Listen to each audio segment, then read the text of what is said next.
Даратта суны исрап кылбайлы. Риваятта келет, дараттын сусы кыямат күнү сиздин таразаңызга тартылат. Салмагына кошулат кадимкидей. Кудай сактасын, исрап кылган болсок, күнөө жактагы таразага тартылат. Бунусу дагы бар. Аллаху акбар. Дарат бул касиет. Ислам дини тазалыктын үстүнө курулган дин.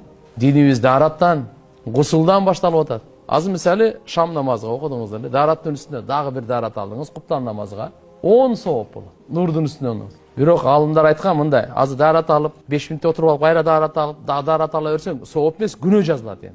Даратсыз болбой турган амалды кылып, анан дарат алсаңыз, ошондо сооп жазылат. Мисалы, Куранды кармаган даратсыз болбойт. Куранды кармап окудуңуз, барып эми дарат алып келиңиз, 10 сооп жазылат. Түшүндүңүзбү? Эгерде дарат алдыңыз, Куран кармабай эле окуп эле Куранды окуп, кайра дарат алсаңыз, сизге күнөө жазылат. Исрап кылып атасыз. Намаз окубай эле барып туруп, кайра дарат алсаңыз, сизге күнөө жазылат. А бирок дарат алдыңыз, намаз окуп, кайра дарат алсаңыз, сизге сооп жазылат.